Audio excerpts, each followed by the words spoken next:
My father never gave me anything without my showing I needed it or deserved it. And one of the things was a bicycle.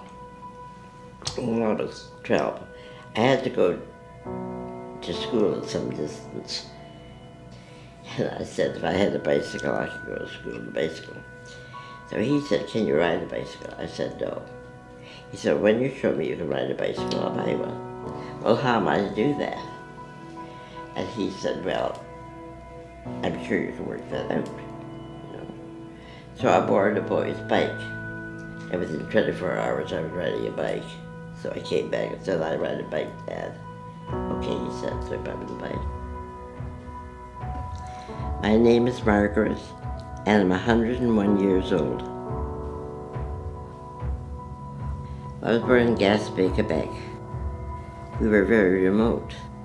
My father, the island he came from was called Jersey.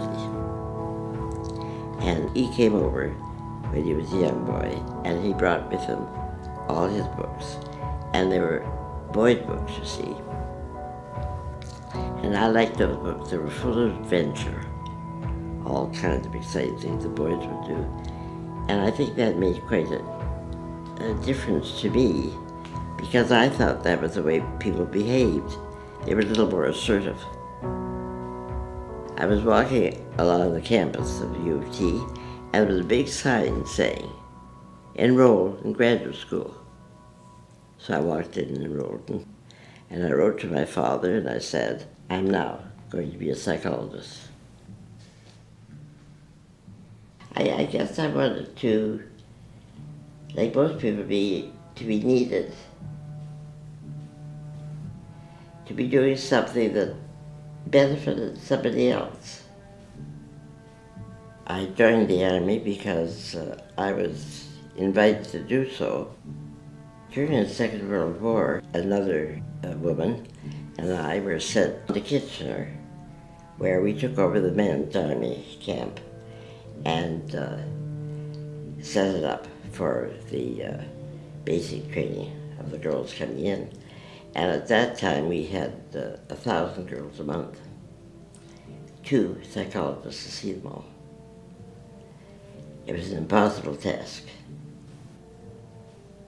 I actually wrote the book, which just called me ma'am, to record, in effect, what I'd done, but also so that the work that the women had done in the communities was not lost.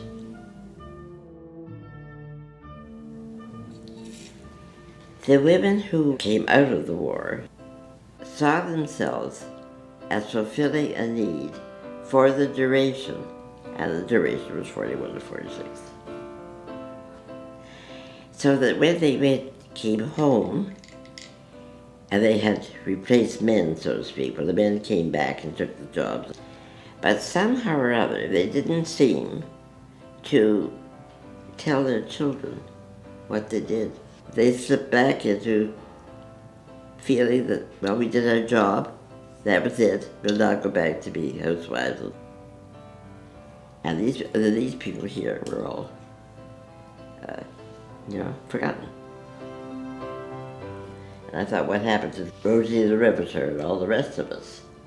And so I wrote a book trying to re-evaluate what these people had done and restate what I thought was an important part of history.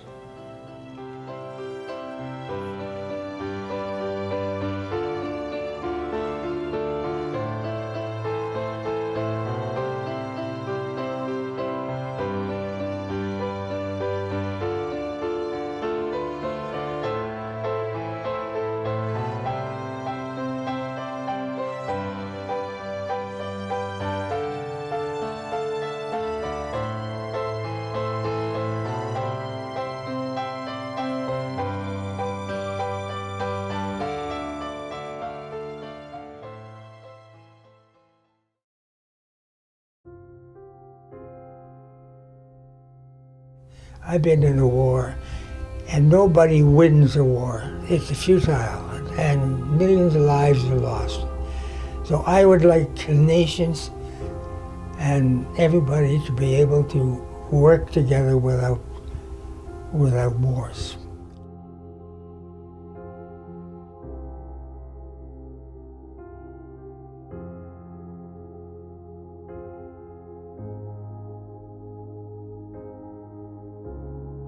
I was born in Earl Grey, Saskatchewan in 1921. That makes me 96 years old.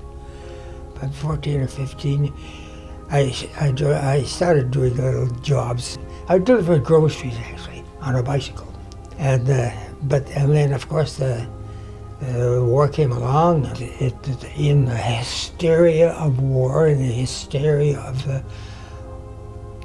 of what the media create, you have a tendency to get involved right away. You know, you build up a hate for the enemy.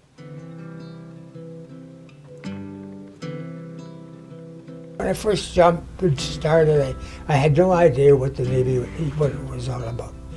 At that point, but I soon learned. I went to a Corvette, and that Corvette we went out on convoy work. I was scared of the sea.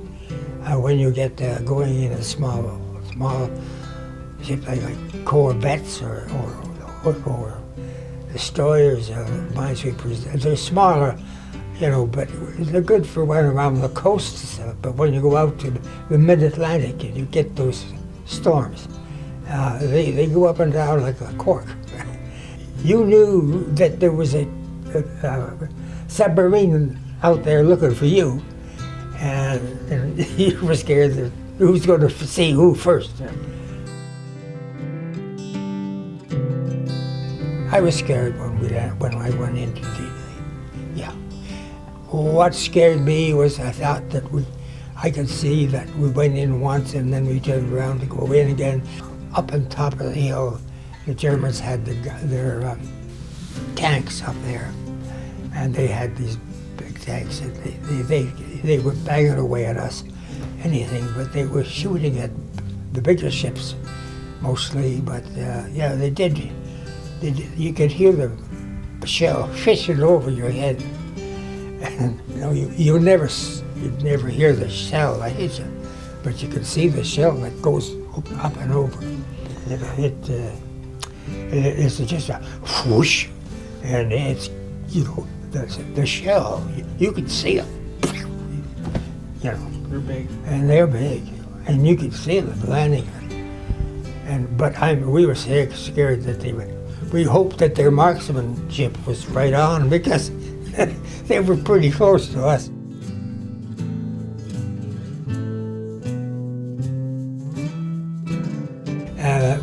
You get a camaraderie with your comrades, and it's you're not a man if you're scared. You understand what I mean? You learn that way. You have to tell yourself, "Look, I can do this. I can do this." But it's not easy when you're not sure of yourself.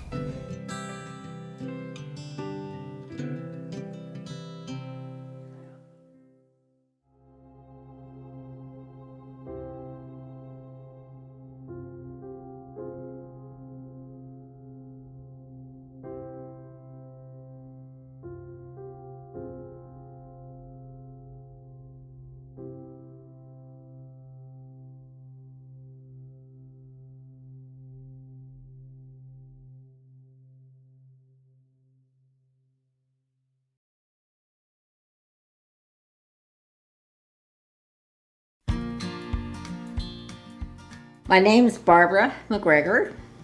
Well, I'll be 91 in 2 weeks. I was born in Winnipeg, and I'm still living in Winnipeg, but I have lived in the province of Quebec and the province of Alberta. See if I look the same now? Joking. Well, I was a registered nurse. I went in training during the war. I was 17 years old when I went in training, and I trained all through the war from 1942 to 1945. So I actually graduated 70 years ago, if you can believe that. Medicine is always evolving. What we have now is amazing compared to what we had to work with. When we were nursing, we didn't have the supplies, we didn't have the equipment, because everything went for the war effort. So we had to do everything with minimal supplies and minimal equipment and long hours. It was hard work, but I liked it. I enjoyed it. When you're a nurse, you have to learn to be compassionate. You have to learn to listen. You have to learn to observe. And some people look, but they don't see. But you have to look, and you have to take in your whole environment when you see something. Oh, the little yellow marigold here. I've traveled quite a bit. I've been over in Europe. I've seen Canada from coast to coast. I've seen at least 32 of the American states, and I've traveled all over Manitoba. I've been from Flin Flon in the north to 49th parallel and all the little areas and towns in Manitoba. I've seen a lot of them. When I travel, it's the people that make the difference. Yes, there's scenery to see and everything, but it's the way they live in their own countries and their customs and the things that they do that are more important and more interesting to me anyway.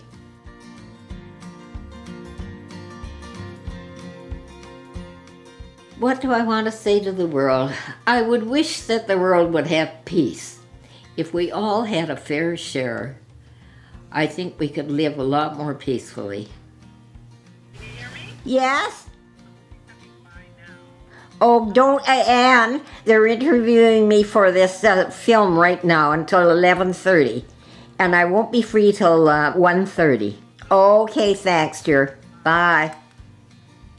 That's my daughter. This little pillow here, I've got pillows all over the place. This little one says, grandparents fill the world with love. Do you have grandparents? Do they fill the world with love? We always care about you, don't we?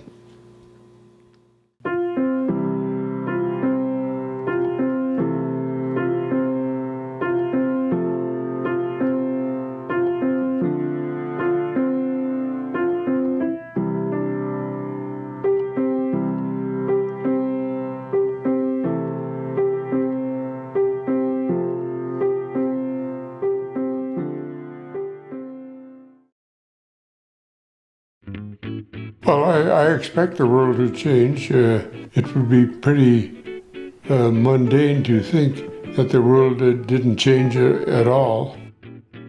My name is Maynard Cornelson, and I am 92 years old. Well, I grew up on a farm about 4 miles east of Maine Center. We moved to my grandfather's farm about when I was 16. I stayed there until 1960 when my brother talked me into going to the West Coast. When we were at the West Coast, I said to my brother, I'm going to join the Air Force. And he says, don't be silly. He says, you'll spend half of your time in jail. And I said, no, I wouldn't. And I joined the Air Force. I had a wonderful life in the Air Force for the rest of my time until I retired. Well, I had many responsibilities handed to me. Then one day I was called into the CO's office, the commanding officer's office, and all of a sudden he said to me, Maynard, from this day forward, you are an officer, which was a big promotion. I had a good reputation as a hard-working, honest officer. I never had a derogatory mark against me for any reason. I was a professional soldier. I enjoyed the military. I enjoyed the discipline that I had to work under, the discipline that people that were my responsibility, that they worked under. One of the biggest innovations in my service life was the jet aircraft. It was amazing to me to go from a propeller aircraft to a jet aircraft. What a wonderful advancement. You traveled faster, you traveled cheaper. I've always dared to do something. I would say, let's do this, and they'd say, oh, you can't do that because that's too scary. And I'd say, no. I said, we'll try it. And my kids, they've trusted me, and my son's a doctor, and I've told him, I said, you're a great doctor. I think you're marvelous. And he says, I am what I was taught to be. There's no other way but to say I'm proud. Be yourself, be honest, be innovative. Don't hesitate to take a chance. As long as it makes good sense to you, you gotta be somebody. You gotta stand up for what you believe in, and something that your kids will say, I'm proud of him.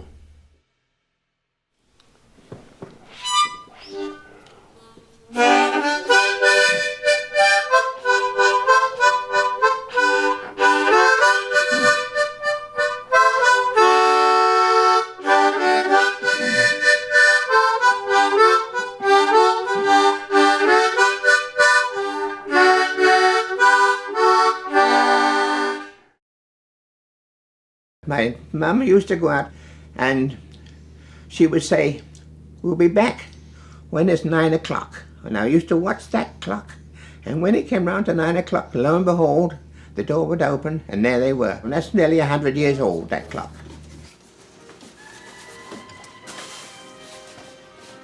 When I was a little boy, I went to the airport, and then I used to watch the aeroplanes fly over to Paris every day. When I said that, that's my life. I'm going to be there. I'm going to spend all my time in aeroplanes and working all over the world. My name is Norman Etheridge, and I'm 89 years old. My life has been aeroplanes. You can look around here and see. I was asked by the people of Canadian Warplane Heritage, would I come out there and teach 5 young people to be mechanics? And I thought, that'd be good. And I said, yes, I'll do that. And they said, at the same time, rebuild a Lancaster. The Lancaster bomber is a 4-engine aeroplane, originally built in England, and we rebuilt the Lancaster to recognize and remember all those who died. When I started to do it, I only had those 5 people. Then gradually, volunteers came in. I used to say to them, do this, do this. Then I used to say, you'll manage. And they did. We started in 1983, and we got the first test flight in 1988. This hat is the crewman's hat. And this little badge here, it means I'm a member of the Lanc Support Club. This beer was given to us by the manufacturer who is sponsoring the airplane going to England. It's a very good beer. I don't drink it, but it's a very good beer. This book I wrote after I'd finished the Lancaster, and that is the aeroplane that I rebuilt. This picture here is me climbing on the aeroplane as an engineer for the first test flight. This picture is the lineup for the first flight. That is myself there. My wife had been so good to me that the people at Canadian Warplane Heritage said she should go to England. So her ashes went to England, to a memorial belonging to Andrew Manasky, a Victoria man. This poem means a lot to me because I've known a lot of people who have been killed and not come back from their operations, and they've often had nobody to speak for them. And now this poem speaks for them all. High flight. Oh, I have slipped the surly burns of earth and danced the skies on laughter's silvered wings. Sunward I've climbed and joined in the tumbling mirth of sun-split clouds, and done 100 things you have not dreamed of wheeled and soared and swung high in the sunlit silence. Hovering there, I've chased the shouting wind along and flung my eager craft through footless halls of air. Up, up, up, the long delirious learning blue, I've topped the wind-swept heights with easy grace, where never ark or even eagle flew. And while with silent, lifted mind, I've tried and put at my hand and touched the face of God. Oh, my name is Grace. I'm 94 years old. I went to a high school in a very old town. Our park was about 5 miles round, and it had 5 lakes in it. And we used to go there and ride our bicycles and have picnics and swim in the lake. I was 17 when the war started. Where we lived was not a zone where they were expecting bombing to be done, so the children were not evacuated. And when it was a moonlight night, the planes came over, and when it got to our park with these 5 lakes in it, they'd see them in the moonlight, and then they'd know that way for one town, that way for another town. And if they hadn't dropped their bombs on the target, when they were flying home, they'd drop them randomly. So that's how they got onto some of the areas where I lived, which was supposed to be a neutral area, but they dropped bombs on it just the same. I remember my sister and I were in our local church when the vicar announced that war had been declared. And so we realized that people were needed to study and get qualified as soon as possible and then get a job, because so many of the men were called up.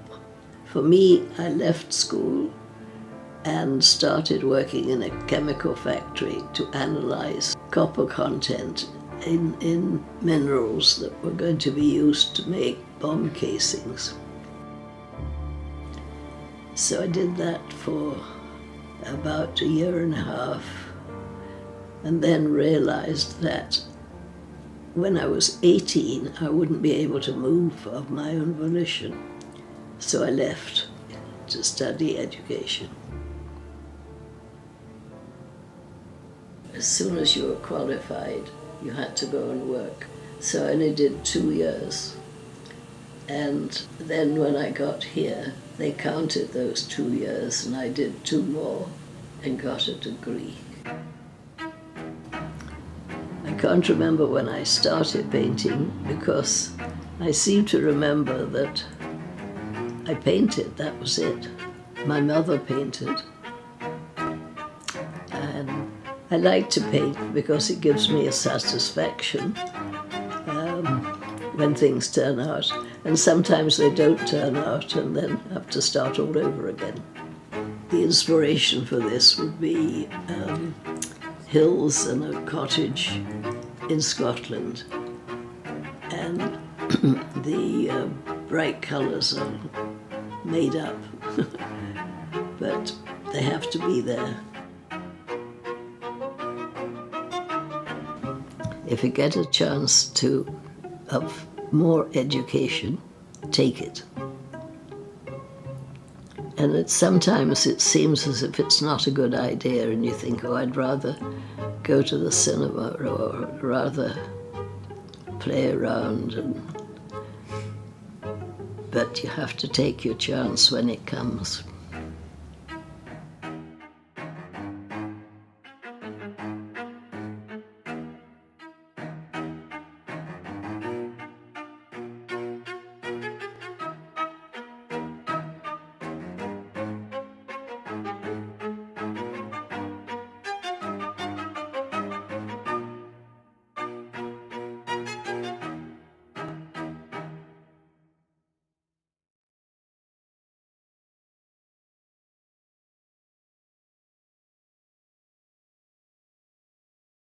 My name is Betty. I'm 92. I was born here in Edmonton, and I've lived here all my life. My favorite place in Edmonton, I'm pretty sure, is my oldest daughter's backyard. So I like that, especially when it's full of all the family, including the great-grandchildren. My advice for young people would be to be happy. Take advantage of the things that are there for you to do. There are a lot of things, a lot more things to do for young people now than there were in the olden days. One year I went to the University of Manitoba, and then I came back and got married. My husband died about 5 years ago. I think we were married about 60 some odd years, 65 maybe. And we got married when we were both 23. He was actually 1 month younger than me. So I never let him forget it. My husband liked to travel, but only in either Canada or the States, only where we could drive to. And I would like to fly somewhere and see lots of things. I like to sing in choirs, and I have done that all my life. My mother used to trot me out to sing for the ladies in the afternoon. She had afternoon tea, and I'm very happy that all my 3 daughters I have, they also sing. And this year we are going to be singing together in the Concordia College Choir. When I was young, your age, I think because it was just after the war, I was a little apprehensive about the bomb and all, but basically that was very far away, you know, and I was looking forward to the future. Maybe someday all the nations will get along. It seems to me that with education, the more we learn about one another, I think the easier it'll be to cope with the world and its situation. My experience with teenagers this last couple of days has been delightful.